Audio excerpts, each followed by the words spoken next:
জুলাই গণহত্যার দায় স্বীকার করে রাজসাক্ষী হলেন সাবেক আইজিপি শেখ হাসিনা সহ 3 জনের আনুষ্ঠানিক বিচার শুরু। ডিসেম্বরের মধ্যে নির্বাচনের প্রস্তুতির নির্দেশনায় সরকারের প্রশংসা করলেন মির্জা ফখরুল, সুষ্ঠু ভোট চাইলেন মান্না। এসএসসি ও সমমান পরীক্ষার ফল প্রকাশ, পাশের হার ৬৮.৪৫%, জিপিএ 5 পেয়েছেন ১,৩৯,০৩২ জন। এবং টানা বৃষ্টিতে ফেনী, কুমিল্লা, নোয়াখালীর শতাধিক গ্রাম প্লাবিত, কুমিল্লা বোর্ডের এইচএসসি ও ডিগ্রি পরীক্ষা স্থগিত।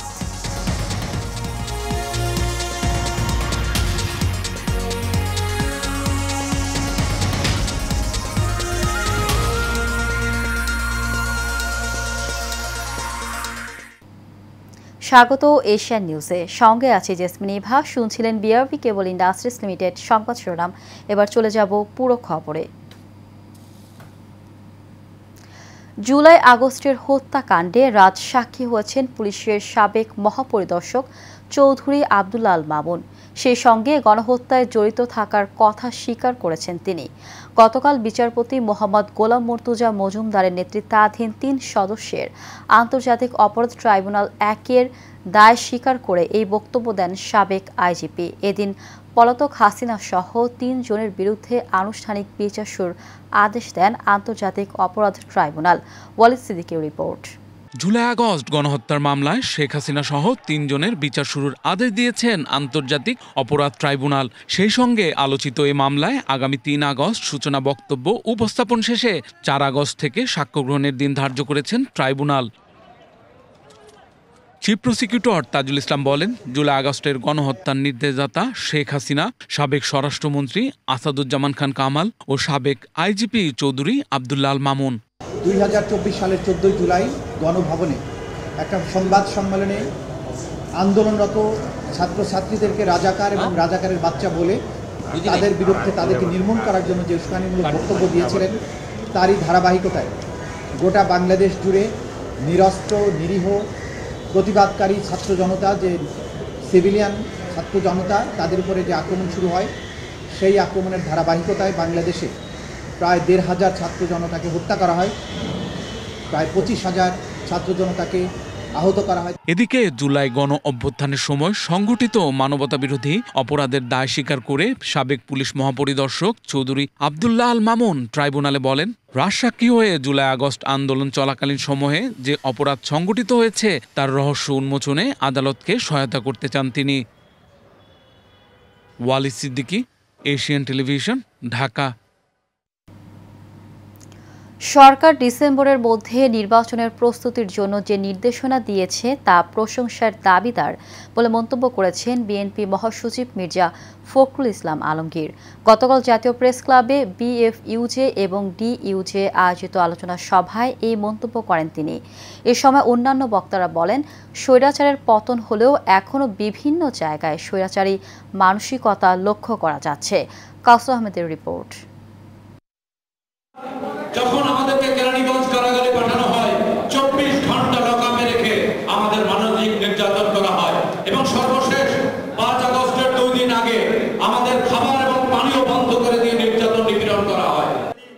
আওয়ামী লীগের শাসনামলে সাংবাদিকদের নির্মম নির্যাতন এবং অত্যাচারের কথা তুলে ধরেন ভুক্তভোগী সাংবাদিকরা। ছাত্র জনতার অভ্যুত্থানে সাংবাদিকদের ভূমিকা শীর্ষক আলোচনা সভায় এমন কথা তুলে ধরেন তারা। এ সময় সাংবাদিক নেতারা বিভিন্ন দাবি দাওয়াও তুলে ধরেন। বাংলাদেশের গণতন্ত্র যাতে সুসংহত হয় সেই চেষ্টাই করা উচিত, কারণ কোনোভাবে প্রেসিডেন্ট যদি আবার ফিরে আসে তাহলে কিন্তু আমাদের সবার জীবনে দুর্ভোগ নেমে আসবে। গণমাধ্যমগুলো একটি পক্ষ, ছোট্ট একটি পক্ষ যখন জুলাই বিপ্লবের পক্ষ ছিলেন, বেশিরভাগ তখন জুলাই বিপ্লবের বিপক্ষে ছিলেন। সেই কথাটি আমাদেরকে মাথায় রাখতে হবে।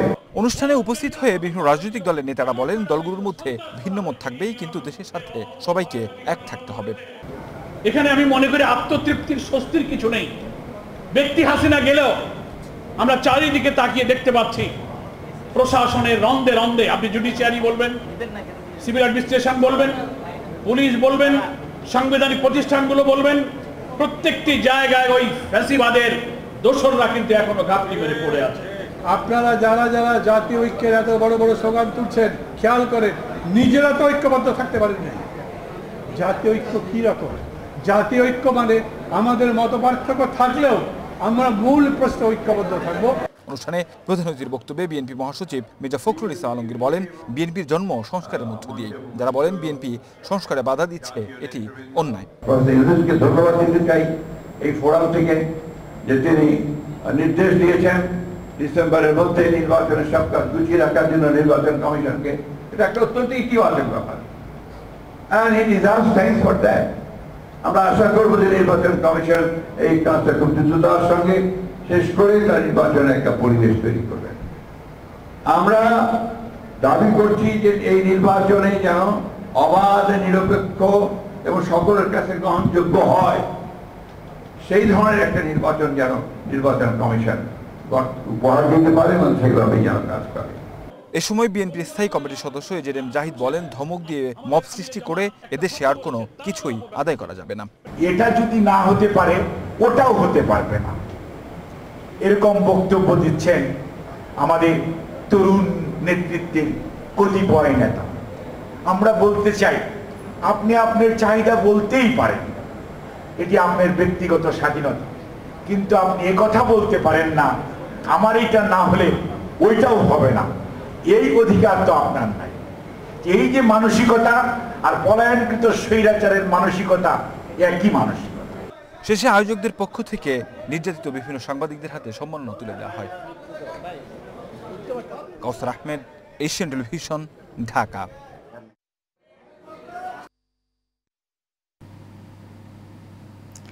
চলতি বছরের এসএসসি ও সমমান পরীক্ষার ফল প্রকাশ করা হয়েছে। এবার গড় পাশের হার ৬৮.৪৫%, আর মোট জিপিএ 5 পেয়েছে ১,৩৯,০৩২ জন শিক্ষার্থী। জিপিএ 5 পাওয়া শিক্ষার্থীদের মধ্যে ছাত্রী ৭৩,৬১৬ জন এবং ছাত্র ৬৫,৪১৬ জন। এবার সর্বোচ্চ পাশের হার রাজশাহী বোর্ডের ৭৭.৬৩%, সবচেয়ে কম পাশের হার বরিশাল বোর্ডে ৫৬.৩৮%। এছাড়া মাদ্রাসা বোর্ডে পাশের হার ৬৮.০৯% ও কারিগরি বোর্ডে পাশের হার ৭৩.৬৩%। এসএসসির ফলাফলের ধারাবাহিক সাফল্য ধরে রেখেছে নরসিংদীর নাসিমা কাদের মোল্লা হাই স্কুল অ্যান্ড হোমস। এবছর ৩২০ জন শিক্ষার্থীর মধ্যে শতভাগ পাস সহ ৩২০ জনই পেয়েছেন জিপিএ 5। প্রতিনিধি হৃদয়ের সরকারি তথ্যচিত্রে বিস্তারিত জানাচ্ছেন সোয়াইব সাত্তার লিজন। রাজধানী সহ দেশের নামিদামি শিক্ষা প্রতিষ্ঠানকে পেছনে ফেলে নরসিংদীর নাসিমা কাদির মোল্লা হাই স্কুল অ্যান্ড হোমস এবছর এসএসসি পরীক্ষায় অভূতপূর্ব সাফল্য অর্জন করেছে। পরীক্ষায় অংশ নিয়ে শতভাগ পাস সহ ৩২০ জন পরীক্ষার্থী পেয়েছেন জিপিএ 5।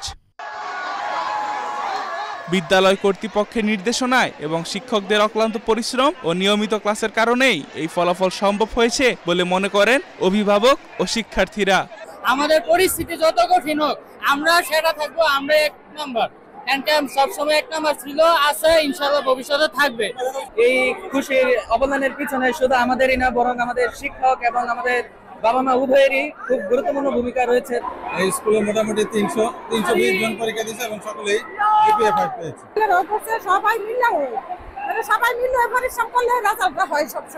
সারা দেশের সার্বিক ফলাফল বিশ্লেষণ করলে প্রতিষ্ঠানটি দেশের অবস্থানে থাকবে বলে আশা ব্যক্ত করেন স্কুলটির প্রতিষ্ঠাতা সভাপতি ও থার্মেক্স গ্রুপের চেয়ারম্যান আব্দুল কাদির মোল্লা।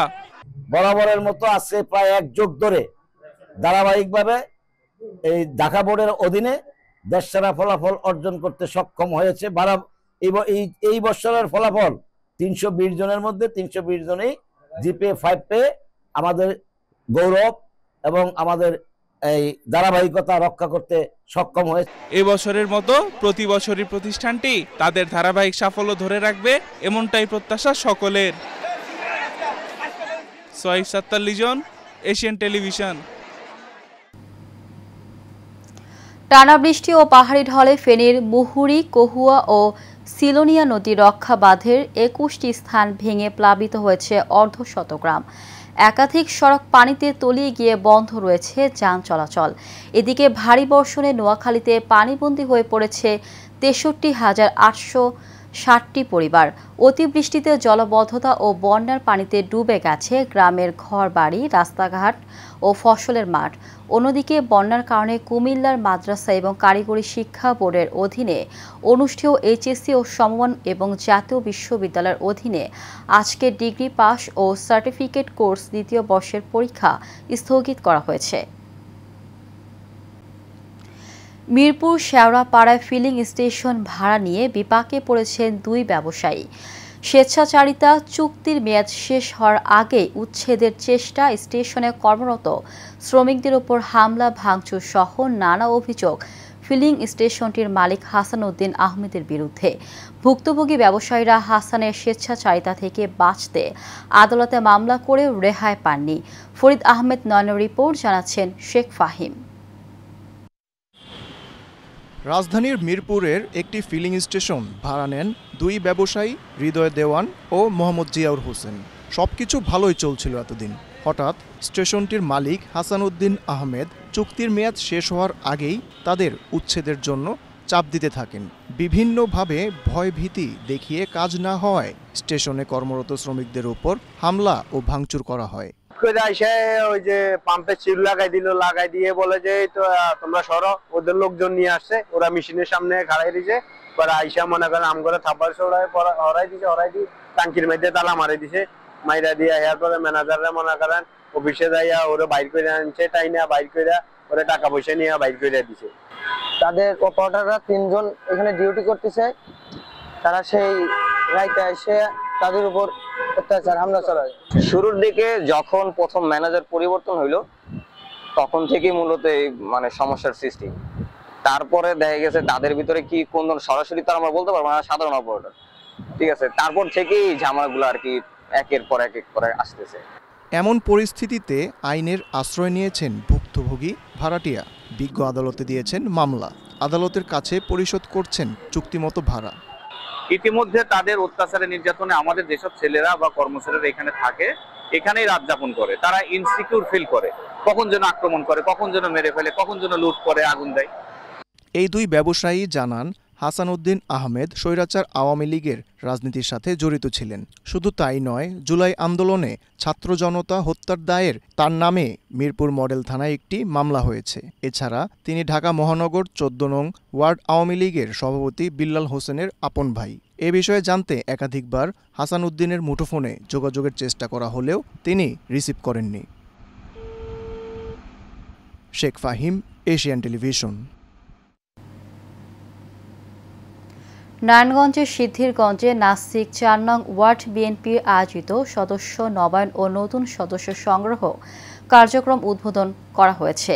অনুষ্ঠানে প্রধান অতিথির বক্তব্য দেন বিএনপির জাতীয় নির্বাহী কমিটির সদস্য ও নারায়ণগঞ্জ 4 আসনের সাবেক এমপি বীর মুক্তিযোদ্ধা মোহাম্মদ গিয়াসউদ্দিন। নাসিক 4 নং ওয়ার্ড বিএনপির সভাপতি আবুল হোসেন আবুলের সভাপতিত্বে ও সিদ্ধিরগঞ্জ থানা বিএনপির সাংগঠনিক সম্পাদক আকবর হোসেনের সঞ্চালনায় বিশেষ অতিথি হিসেবে উপস্থিত ছিলেন সিদ্ধিরগঞ্জ থানা বিএনপির সভাপতি মাজিদুল ইসলাম সহ আরও অনেকে। জামালপুরের United public school and college এবারও এসএসসি পরীক্ষায় অভাবনীয় সাফল্য অর্জন করেছে। ফলাফল বিশ্লেষণে জেলা শ্রেষ্ঠত্ব অর্জন করেছে এই স্কুল। 58 শিক্ষার্থীর মধ্যে সবাই পাশ করেছে, যার মধ্যে 51 জনই জিপিএ 5 পেয়েছে এবং বাকি 7 জন পেয়েছে এ গ্রেড।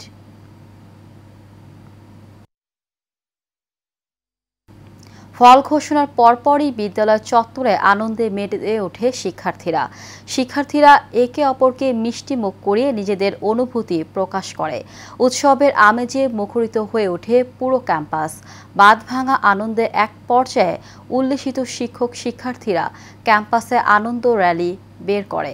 বিদ্যালয় অধ্যক্ষ অবসরপ্রাপ্ত কর্নেল মোহাম্মদ রাশিদুল ইসলাম খান এই কৃতিত্বের জন্য শিক্ষার্থীদের কঠোর অধ্যবসায় ও শিক্ষকদের পেশাদারিত্বকে কৃতিত্ব দেন।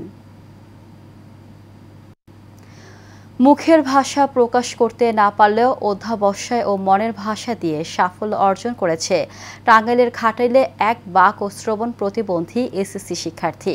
চলতি বছরে কারিগরি শিক্ষা বোর্ডের বিজ্ঞান বিভাগ থেকে জাইমা জার্নাস তানিশা পরীক্ষায় অংশ নিয়ে কৃতিত্বের সঙ্গে জিপিএ 5 পেয়েছে। সে ঘাটাইল সালেহা ইউসুফ জাই বালিকা উচ্চ বিদ্যালয় থেকে পরীক্ষায় অংশ নেয়। জাইমা জার্নাস তানিশা ঘাটাইল সদর ইউনিয়নের কমলাপাড়া গ্রামের জয়নাল আবেদিনের মেয়ে। তানিশার সাফল্য গ্রামবাসী সহ ঘাটাইলবাসী আনন্দিত ও গর্বিত।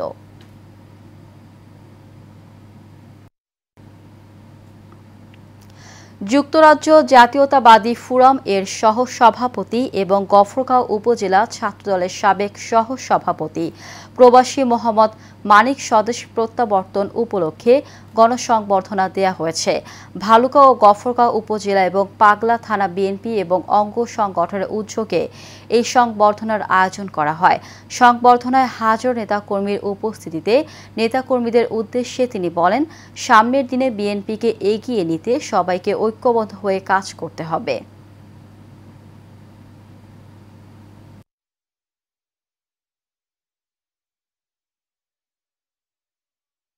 হাতে দানের শীষ তুলে দেয়, আমরা সকলে তার জন্য কাজ করব। বন্ধ করে সকল নেতাদের প্রতি আমার শ্রদ্ধা থাকবে, ভালোবাসা থাকবে। সাভারের আশুলিয়া ভূমি অফিসে ওমেদার আর দালাল চক্রের হয়রানি ও টাকা ছাড়া মিলছে না কাঙ্ক্ষিত সেবা, ফলে এ থেকে বঞ্চিত হচ্ছে সেবাগ্রহীতারা। সেবাগ্রহীতাদের অভিযোগ, দালাল চক্রের দৌরাত্ম্যে অতিষ্ঠ ভূমি সেবা নিতে আসা ব্যক্তিরা অফিসের নিয়ম যেন অনিয়মে পরিণত হয়েছে। অফিসে কর্মচারীর চেয়ে দালালের সংখ্যাই বেশি। অভিযোগ রয়েছে, দালালরা ভুল ও মিথ্যা তথ্য সংযোজন করে পুনরায় তা ঠিক করে দেওয়ার জন্য ভূমি মালিকদের কাছ থেকে হাতিয়ে নিচ্ছেন টাকা।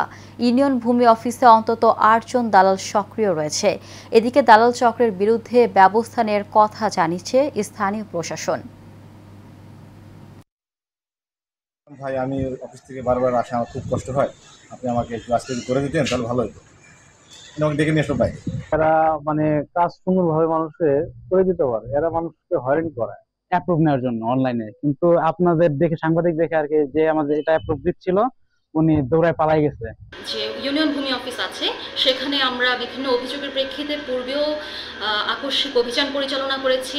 ওখানে যে দালালদের সম্পর্কে আপনারা বলেছেন বা আগে যারা অভিযোগ করেছে তাদের বিরুদ্ধে ব্যবস্থাও গ্রহণ করা হয়েছে। ময়মনসিংহের গফরগাঁও উপজেলা পরিষদের মাসিক সভা হয়েছে। উপজেলা পরিষদ মিলনায়তনে উপজেলা নির্বাহী কর্মকর্তা এন.এম. আব্দুল আল মামুনের সভাপতিত্বে মাসিক সভা হয়। এ সময় বক্তব্য রাখেন উপজেলা স্বাস্থ্য পরিবার পরিকল্পনা কর্মকর্তা ডাক্তার জামাল উদ্দিন, উপজেলা মাধ্যমিক শিক্ষা অফিসার মোখফাকরুল ইসলাম, উপজেলা মহিলা বিষয়ক কর্মকর্তা খালেদা আক্তার।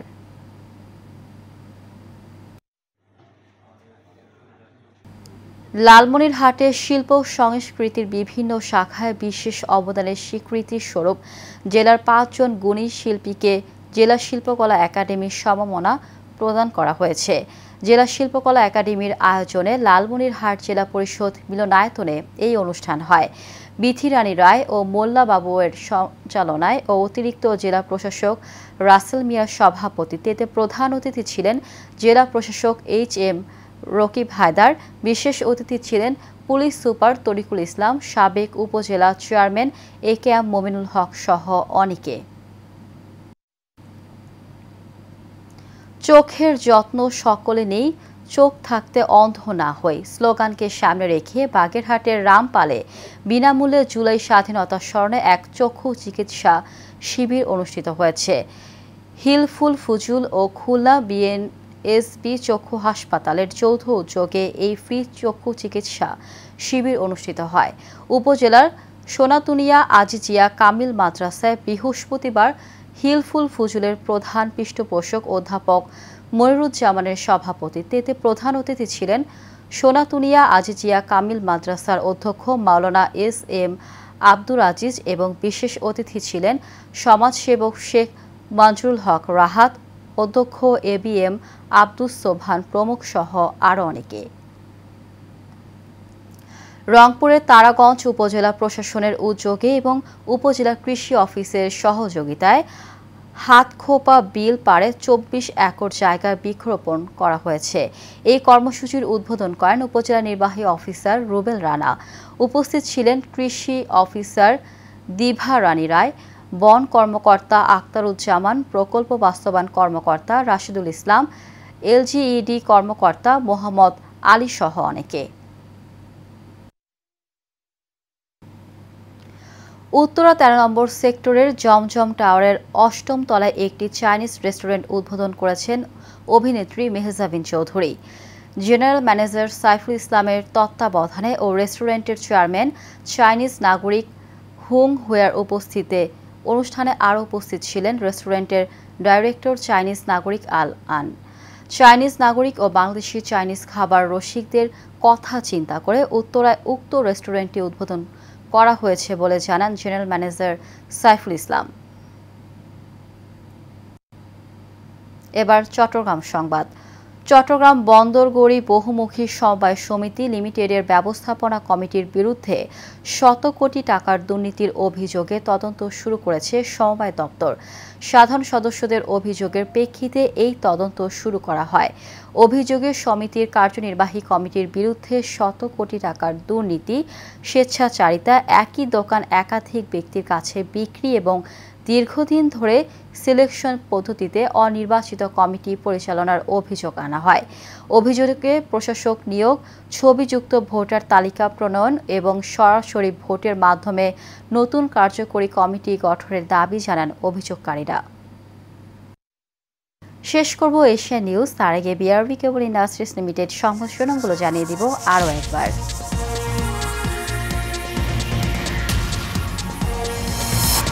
জুলাই গণহত্যার দায় স্বীকার করে রাজসাক্ষী হলেন সাবেক আইজিপি। শেখ হাসিনা সহ ৩ জনের আনুষ্ঠানিক বিচার শুরু। ডিসেম্বরের মধ্যে নির্বাচনের প্রস্তুতির নির্দেশনায় সরকারের প্রশংসা করলেন মির্জা ফখরুল। সুষ্ঠু ভোট চাইলেন মান্না। এসএসসি ও সমান পরীক্ষার ফল প্রকাশ। পাশের হার ৬৮.৪৫%। জিপিএ 5 পেয়েছেন ১,৩৯,০৩২ জন। এবং টানা বৃষ্টিতে ফেনী, কুমিল্লা, নোয়াখালীর শতাধিক গ্রাম প্লাবিত। কুমিল্লা বোর্ডের এইচএসসি ও ডিগ্রি পরীক্ষা স্থগিত। এশিয়া নিউজের পর্যন্তই। আমাদের পরবর্তী সংবাদ দেখার আমন্ত্রণ জানিয়ে বিদায় নিচ্ছি। ধন্যবাদ সবাইকে।